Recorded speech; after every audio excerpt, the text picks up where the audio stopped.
Þá þetta 7. liður, lýðheilsa eldri borgara og það bæjar fulltrúi Sunna Hlín Jóhannesdóttir sem tekur til máls.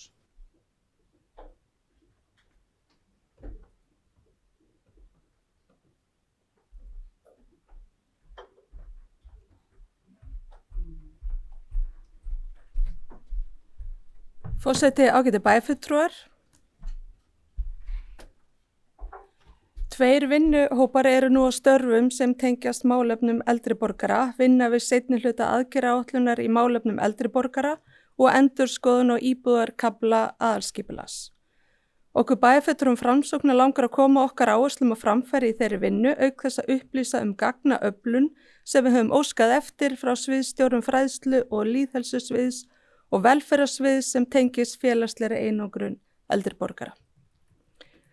Félagsleg einangrun eldri borgara hefur verið í umræðunni lengi en nú vert að velta því fyrir sér hvort þessi hópur hafi skilað sér nægilega vel í félagsstarf eða í hreyfingu eftir COVID. Samkvæmt Dóru Guðrúnu Guðmundsdóttur, sálfræðingi og sviðsstjóra lýðheilsusviðs embættis landlæknis, var einmanaleiki meðal eldri borgara minna vandamál á COVID-tíma en haldið var, þar sem við vorum öll á sama báti og að einbeita okkur að því að halda vel utan hvort annað á þessum skrýtnu tímum.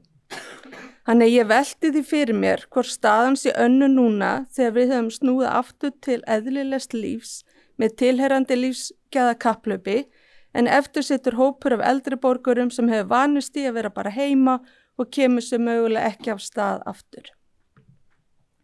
Samkvæmt upplýsingum frá Hallgrími Gíslasyni, formanni EBAG, sem hann tók saman að Hagstofunni, þá voru 1. janúar 2022 4.275 íbúar hér 60 ára og eldri eða tæp 22% íbúa og af þeim 1953 félagar í EBAG, tæplega helmingur. Við viljum sjá þessu tölu mun hærri en hún er. En þetta þýðir alls ekki að helmingur eldri borgara sitji meira minna heima og sæki ekki í félagsskap utan heimilis.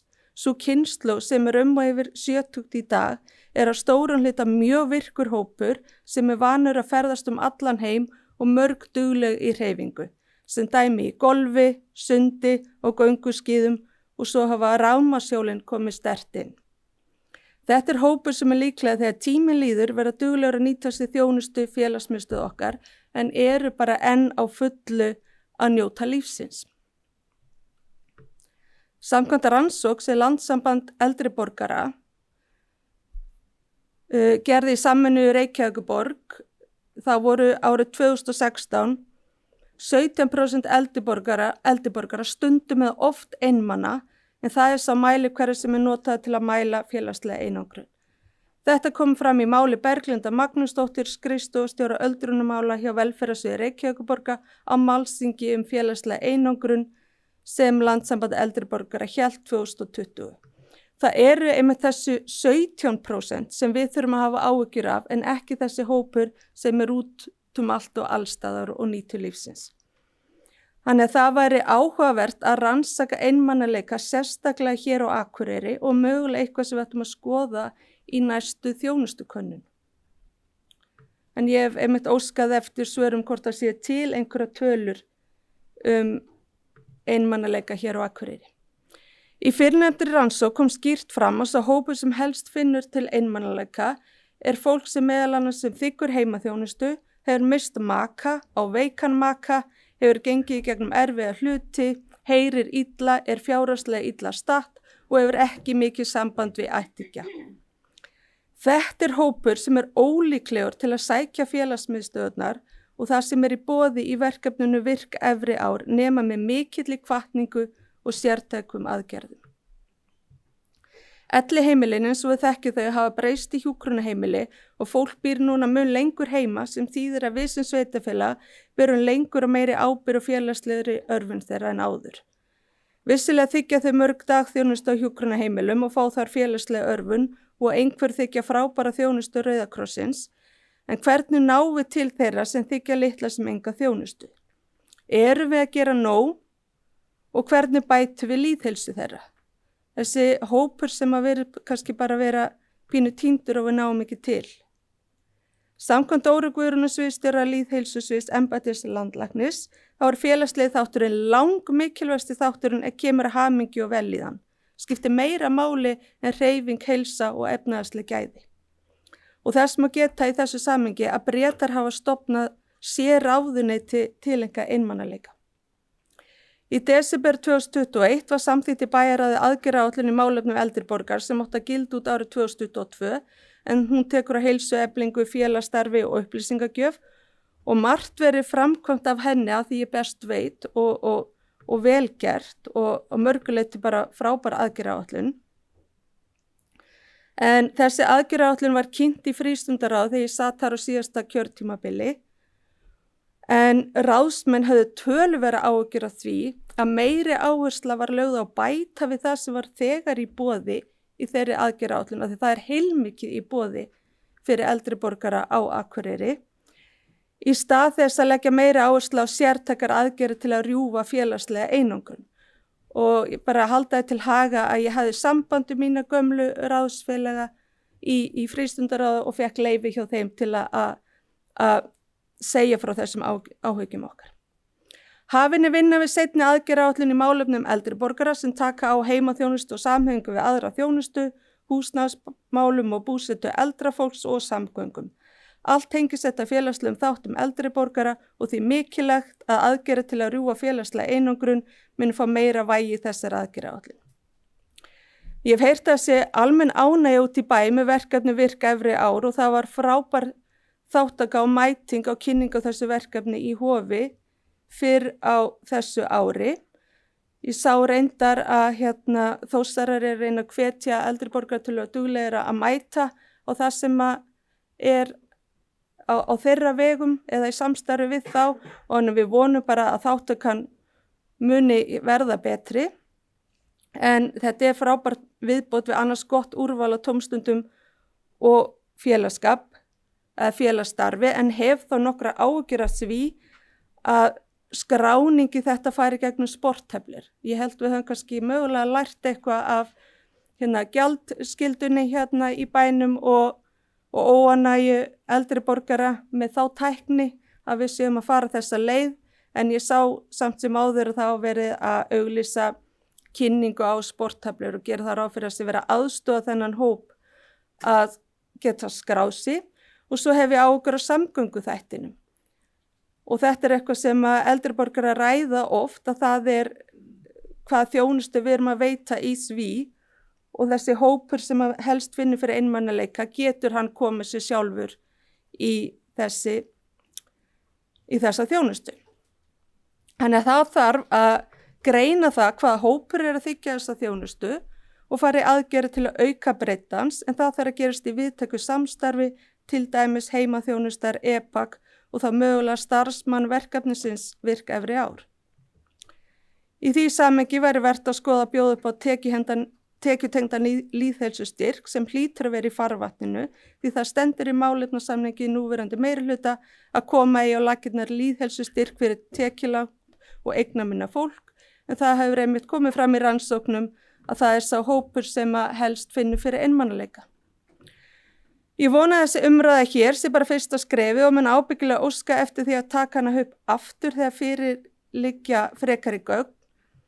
En þau gögn sem að ég óskaði eftir sem dæmi var að fá senda starfslýsingu og að lista yfir helstu verkefni starfsmann verkefnisins Virka efri ár. Er það í hlutverki hans að finna leiðir til að virkja eldri borgara og rjúfa félagslega einangrun þeirra eða er það að skipuleggja virkni fræða og auglýsa.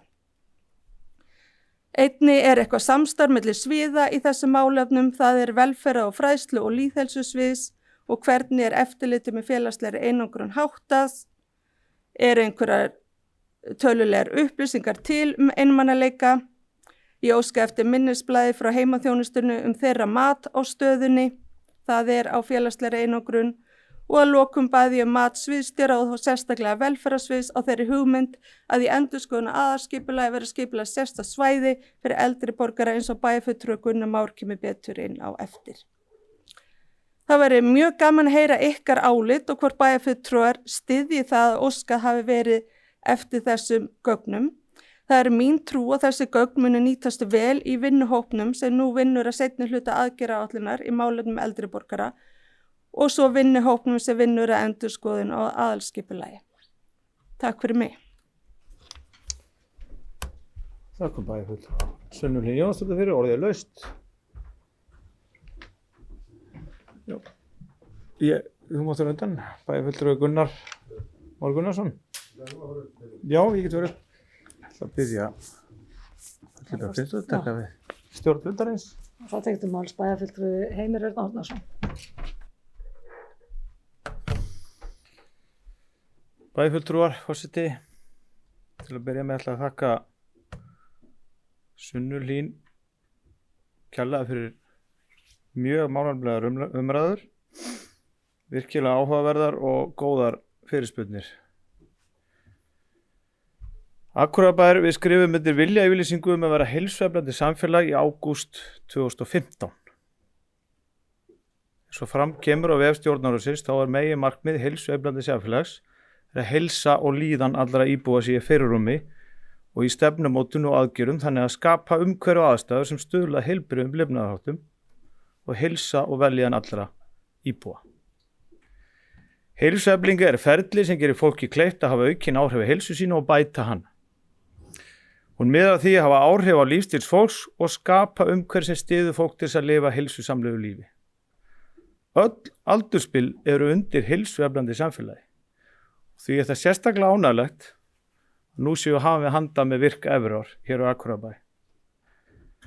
Megum ekki gleyma því að aldraðir eru mjög fjölbreyttur hópur eins og bæjarfulltrúi Sunna Hlín kemur inn á. Bæði aldurs og heilsufarslega séð. Það þarf að huga vel að heilsunni alla ævi og undirbyggja vel Efriárin. Fyrirbyggjandi aðgerðir eins og heilsuefling allt lífið vegur það þungt til að draga úr þjónustuþörf síðar á ævinni. Auk þess gera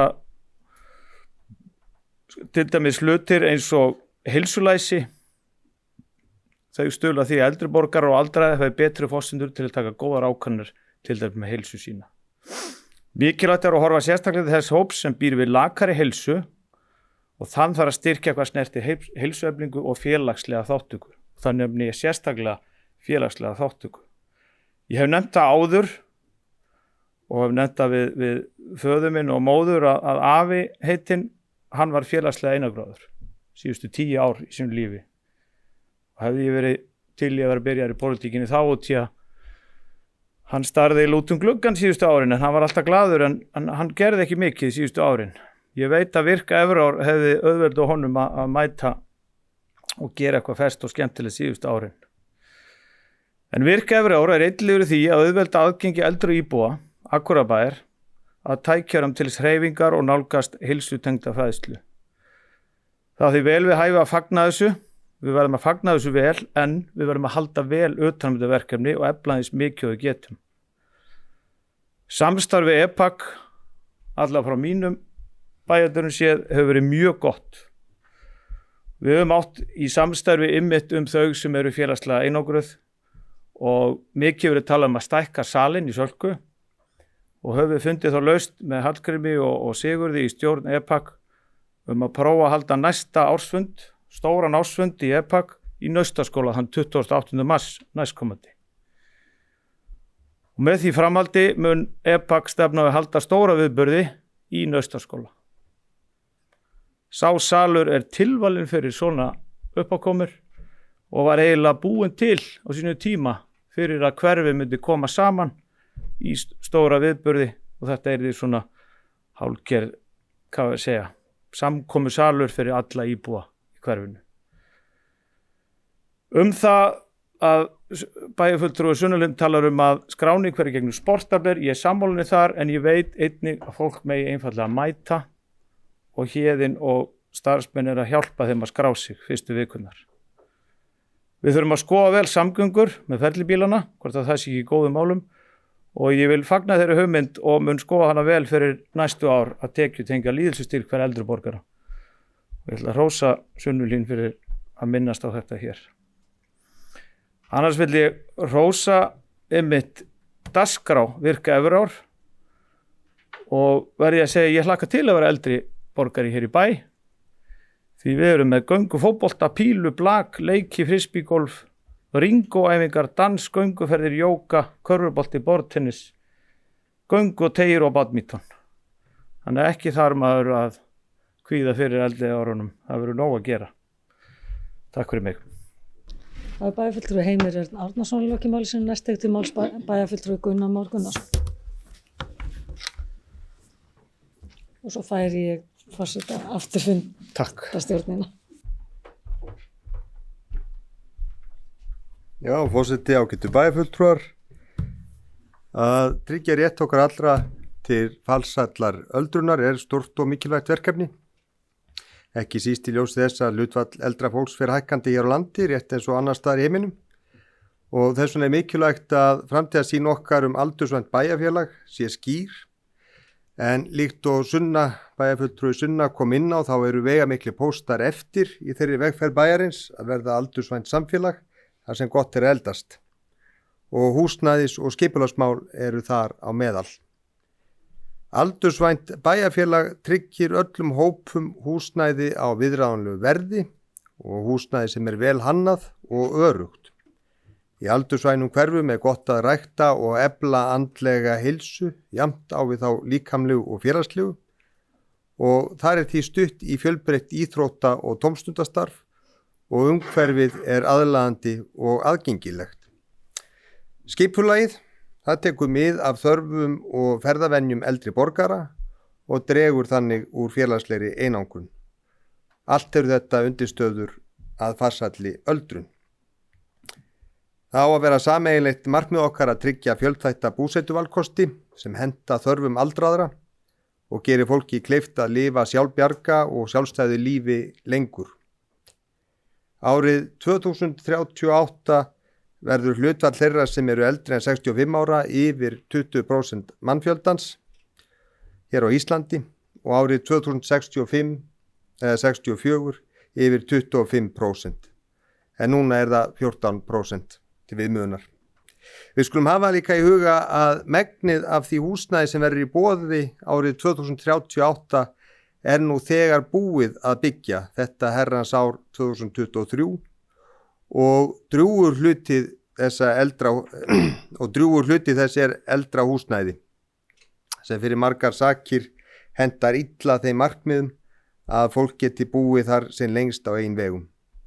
Þessu eldra húsnæði dýrt að breyta og þess vegna verðum við að horfa til uppbyggingar á nýjum hverfum og tryggja að þar séum við að skapa húsnæðislausnir sem sveigjanlegri og taka mið af breytilegum þörfum einstaklinga.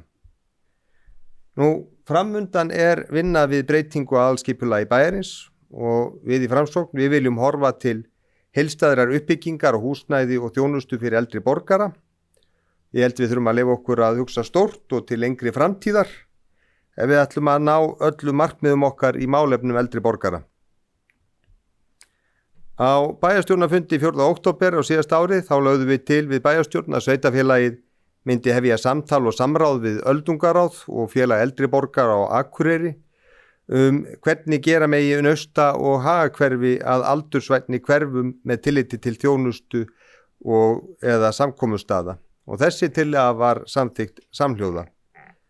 Hvers vegna ekki þá að taka skrefið til fulls og skipuleggja sérstakt svæði fyrir eldri borgara í hagahverfi, nógu stórt í sniðum, þannig að þar sé bæði grundvöllur og aðstaða fyrir margvíslega þjónustu, bæði sérsniðna fyrir eldri borgara, en það geti líka verið þjónusta sem geti þá nýst öðrum íbúum í hverfunum. Og það skemmir þá ekki fyrir ef hefði verið komin fyrir því hjá EBAK að nýta Naustaskóla til samkomuhalds. En ágætu bæjarfulltrúar, langlífið og aðrar samfélagsbreytingar það kallar á breytt viðhorf gagnvart skipulagi og þjónustu við eldra fólk. Við þurfum meira en bara aðgerðaáætlun í málefnum eldri borgara. Við þurfum framtíðarsýn hvernig aldursvæn Akureyrarborg lítur út.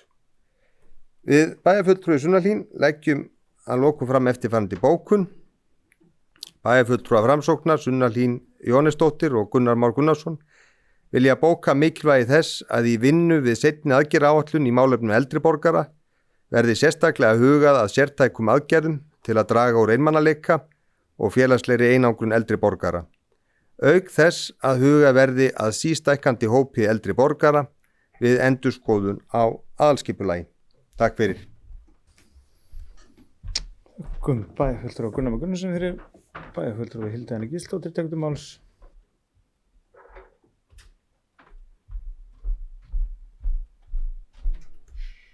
Forseti, ágætu bæjarfulltrúar, ég vil byrja á því að þakka bæjarfulltrúa Sunnu Hlín að taka þetta málefni upp til umræðu hérna á bæjarstjórnarfundi, verðugt umræðu efni og mikilvægt og tek bara undir það.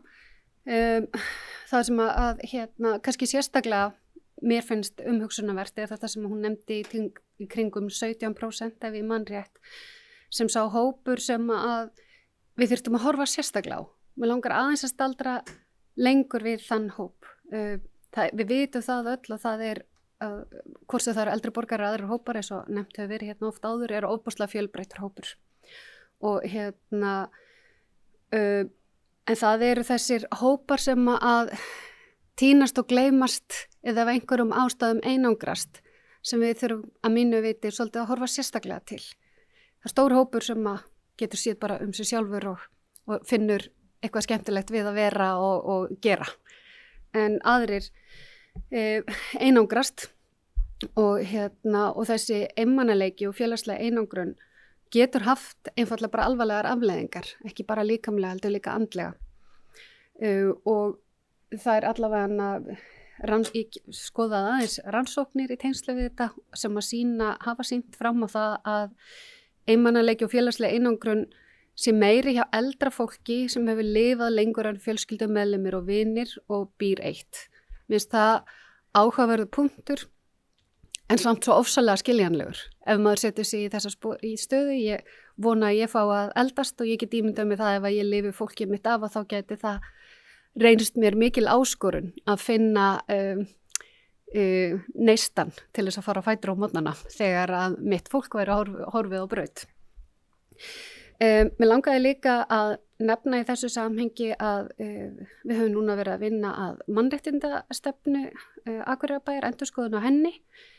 Þar einmitt höfum við meðal annars verið að ræða félagslega einangrun aldras fólks og verið meðal annars að ræða hugmyndir hvort og hvernig við gætum hort sérstaklega til þess í mannréttindamálum.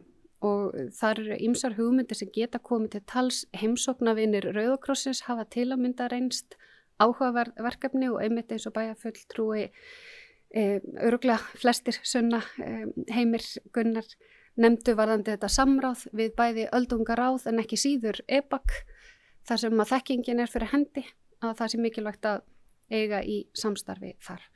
Síðan er annað sem að ég hef heyrt töluvert er að það eru síðan, að því við vitum allir hópar eru einhvern veginn brotakenndir og ekki einsleitir, en það er vangaveltur áhyggjur af því að fólk eldri borgarar með sérstöðu, svo sem hinsegin eldri borgarar og innflytjendur sé hópur sem að þurfa að huga sérstaklega að og ekki síður fræðslu og umræðu og svo framvegis.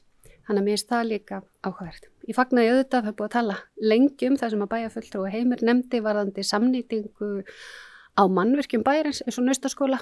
Gleðilegt að EBAK hafi séð sér fært að nýta salinn þar. Það er auðvitað dapurlegt þegar við erum að sjá suma fermetra í engri nýtingu á einhverjum tíma, akkurat á móti öðrum tímum þar sem að þarf fyrir mörgum fermetrum í rekstri. En ég hef kannski áhugað að spyrja því mér finnst gott að bæjarfulltrúi Sunna Hlín nefndi þetta úr meirihluta sáttmálanum varðandi tekjutengdan lýðheilsustyrk fyrir eldri borgara, bara spyrja fyrir forvitnissakir hvort það sé komin einhver tímasetning þar á. En að lokum þá bara óska ég og Jana Salome Ingibjargar Jósepsdóttir vaflista eftirfarandi. Einmanaleiki og félagslega einangrun fólks á öllum aldri getur haft alvarlegar afleiðingar, bæði líkamlegar og andlegar. Margar rannsóknir sýna einmanaleiki og félagslega einangrun er meiri hjá eldri fólki sem lifaður lengur en fjölskyldumeðlimir og vinir og býr eitt. Akureyrarbær ætti markvisst að horfa til úrræða sem geta rofið félagslega einangrun og dregið úr einmanaleika. Þakkum bæjarfulltrúi Hilda Anna Gísladóttir fyrir. Það biðja bæjarfulltrúi Höllu Björk Einarsdóttir að taka við stjórninni. Já, til máls tekur bæjarfulltrúi Heimir Örn Árnason.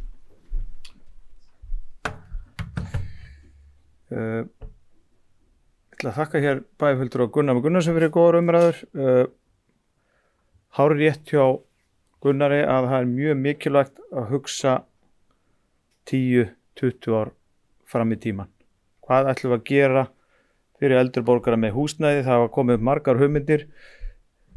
Helsta svæði sem mikið rætt er tjaldsvæðisrétturinn sem að verður eftir nokkur ár með heilsugæslustöð. Við erum með sundlaug, við erum með líkansrækt, við erum með íþróttahús. Ég nefndi þessu sem við eldri borgarna, það er bar hérna við hliðina á sem var líka alveg rætt sem er svo sem ekki heilsubótandi. En það er þetta er í mjög miðsvæðis og er alveg tilvalið svæði til að hugsa þar fyrir húsnæði fyrir eldri borgara. Einnig var rætt svæði í Naustakverfinu, nálægt Naustaborgum, eins nálægt í og hægt sem er útivista paradís. Og það er konar margar góðar hugmyndir í skipulagsmálum fyrir eldri borgara. Þetta er eitthvað sem við þurfum að ræða vel og ákveða á næstu árum. En meirihlutinn óskar bókað þetta mál. Mikilvægt er að þjónusta við eldra fólk sé góð og fjölbreytt og að virkni íbúa sé öflug í nærsamfélaginu. Það þarf að skoða nýjar og fjölbreyttar lausnir í þjónustu við eldra fólk til að styðja á sem bestan hátt við að efla heilsu og viðhalda líkamlegu, andlegu og félagslegu heilbrigði. Með verkefninu Virka yfir ár er að vinna markvisst af því að auka lífsgæði eldri borgara og stuðla heilbrigðari lífstíl. Spórna þarf gett félagslegri einangrun eldra fólks og efla samfélagslega þátttöku þeirra sem óska eftir því. Þá Heimir Örn Árnason lokið máli sínu og áður en ég færi honum aftur stjórnuna þá tekur til máls bæjarfulltrúi Jana Salome Ingibjargar Jósefsdóttir.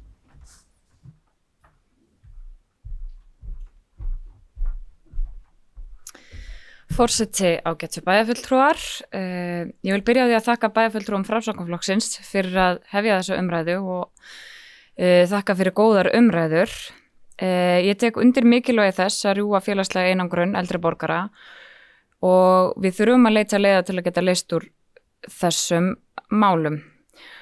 Og þá sérstaklega þegar við lítum til þessa hóps, 17% hópsinn sem þar sérstaklega staldra við, sem er stundum eða oft einmanna, sem er þá mælikvarði sem notaður til að mæla félagslega einangrun. Hins vegar það svo að þetta áviðum fleiri hópa samfélagsins vissulega og það er mikilvægt að Akureyrarbær vinni markvisst að því að horfa til úrræða sem geta rofið félagslega einangrun og að dregið verði úr einmannileika hjá öllum aldurshópum. Ég vil alls ekki draga úr vægi þessa mikilvæga máls með því að minnast á aðra hluti hér en í morgunútvarpinu í morgun var fjallað nýja skýrslu Evrópuhóps barnaheilla en þar kemur fram að 13,1% íslenskra barna eða 10.000 eiga á hættu að alast upp við fátækt og félagslega einangrun.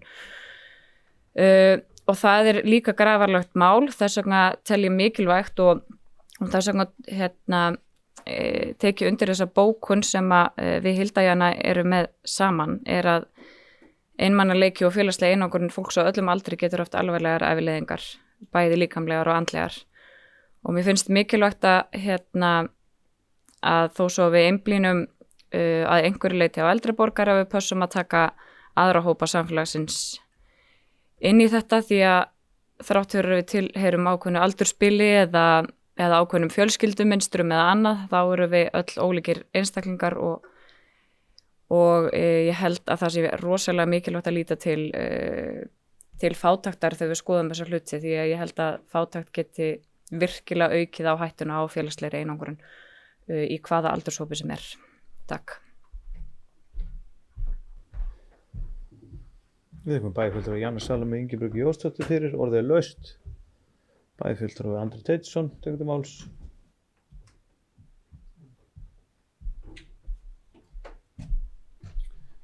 Forseti ágætu bæjarfulltrúar, ég þakka fyrir aldeilis prýðilega umræðu.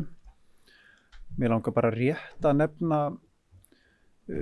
einn anga af umræðinu sem er búsetan, eins og bæjarfulltrúi Gunnar talaði kannski mest að ég held að það skipti máli og eðli málsins samkvæmt. Ef þú býrð einn þá náttúrulega áttu að hættu að einangrast ef þú berði ekki eftir björginni með félagsskap og annað. Og ég held að þarna sé kannski mögulega lykillinn fyrir fyrir einhverja og ég nefni sem dæmi að það sem að er núna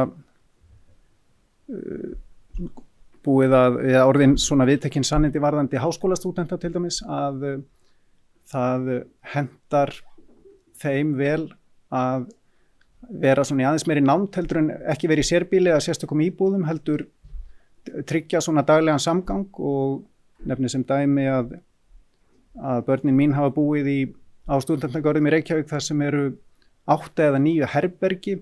Þú ert með þitt herbergi og sér baðherbergi og svo er sameiginlegt eldhús og þú getur dvalið þar svona bara meira eða minna eftir í hvað hentar en þú ert alltaf að rekast á fólk og verið samskiptu við annað fólk og þetta verið ganga vel upp hjá stúdentum og þó að það sé náttúrulega bara stuttur kafli í lífinu þá er það samt 5 ár þannig að kannski ekkert mikið styttra heldur en ellin svona fyrir marga þannig að ég held að við erum að huglega þetta hvort að þetta geti verið svona eitt af búsetuformunum til framtíðar nú ef að enginn hefur áhuga á því þá er það bara ekki lengra en svo langar mér líka nefna að ein dóttir mín var í Stokkólmi einn vetur og þar var einhvers konar prógram í gangi að eldra fólk var hvatt til að taka inn sem leigjendur ungt skólafólk og ef ég man rétt var einhver svona skattaleg ívilnun þannig að þurfti ekki að telja fram tekjurnar og til að rýra lífeyrin þannig að þarna var aftur svona vinn-vinn þá bæði búsetulegt sem var kannski megin ástæðan þar út af íbúðaskorti en líka svona félagslegur ávinningur greinilegur. Takk. Þakkum bæjarfulltrúa Alda Teitssyni fyrir, bæjarfulltrúa Jón Hjaltason gjör svo vel.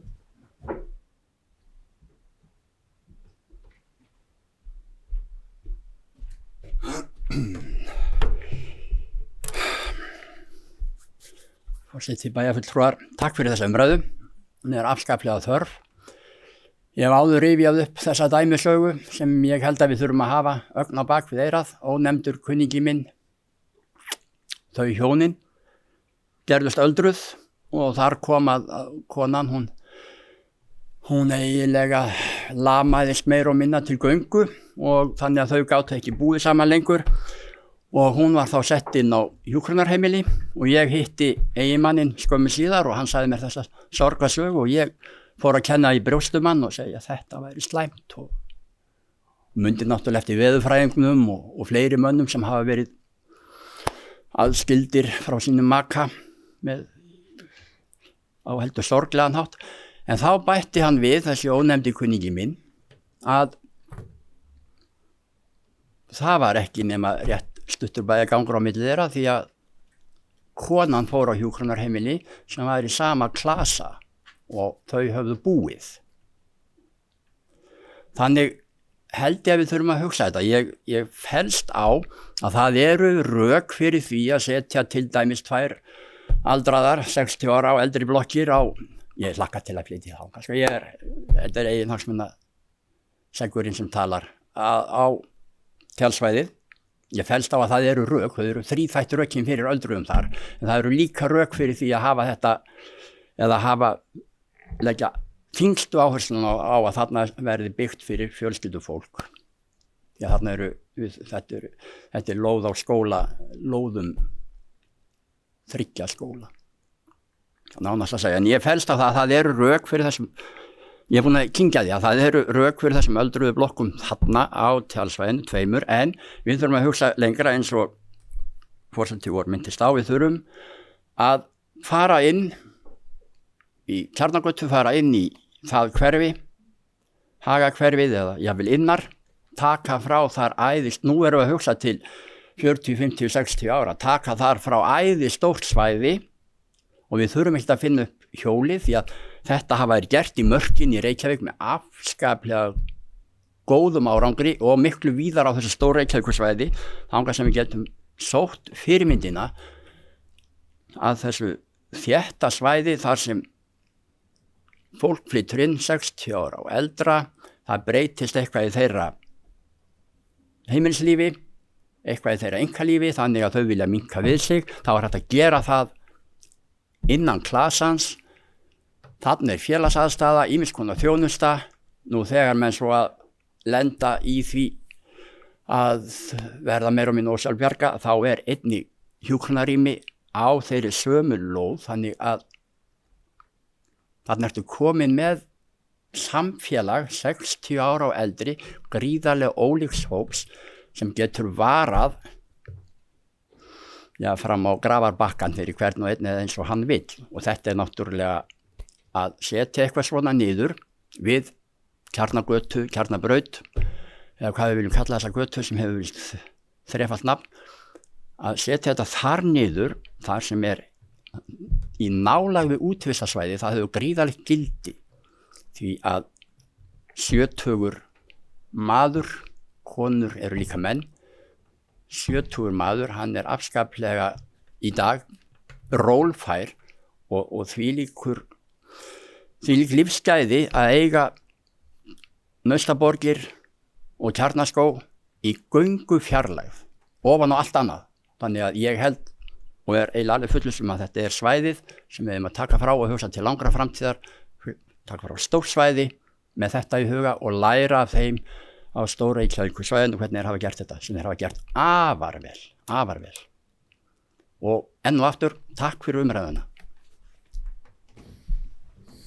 Takk bæjarfulltrúa Jón Hjaltarsson fyrir, orðið laust. Ekki fleiri hvað sé hljóðs.